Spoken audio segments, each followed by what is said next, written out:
ശൂരനാട് വടക്ക് ഗ്രാമപഞ്ചായത്തിൽ ഭരണസ്തംഭനമാണെന്ന് ആരോപിച്ച് പ്രതിഷേധ മാർച്ച് സംഘടിപ്പിച്ചു. CPM ശൂരനാട് വടക്ക് പഞ്ചായത്ത് കമ്മിറ്റിയുടെ നേതൃത്വത്തിലായിരുന്നു സമരം.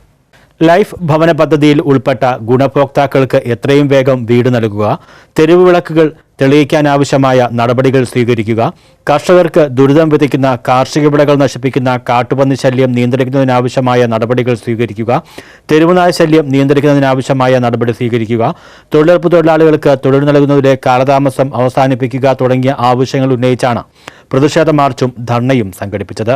ശൂരനാട് ഹൈസ്കൂൾ ജംഗ്ഷനിൽ നിന്നും ആരംഭിച്ച മാർച്ച് പഞ്ചായത്ത് ഓഫീസിന് മുമ്പിൽ പോലീസ് തടഞ്ഞെങ്കിലും പോലീസ് വലയം ഭേദിച്ച് പ്രവർത്തകർ പ്രസിഡന്റിന്റെ റൂമിലെത്തി പ്രതിഷേധിച്ചു. പോലീസ് ഇവരെ നീക്കം ചെയ്തു. തുടർന്ന് നടന്ന ധർണയുടെ ഉദ്ഘാടനം CPM Sooranad area committee secretary B. Sasi നിർവഹിച്ചു. ഗ്രാമപഞ്ചായത്ത് പ്രതിപക്ഷ നേതാവ് K. പ്രദീപ് അധ്യക്ഷത വഹിച്ചു. CPM ശൂരനാട് കിഴക്ക് ലോക്കൽ കമ്മിറ്റി സെക്രട്ടറി ഹാരിസ് സ്വാഗതം പറഞ്ഞു. ജനപ്രതിനിധികളായ Santhosh, Blesson Pappachan, Ambiliomanakuttan, DYFI secretary Ramees, CPM Sooranad area committee അംഗം സന്തോഷ് തുടങ്ങിയവർ പ്രസംഗിച്ചു. News bureau, Karunagappally.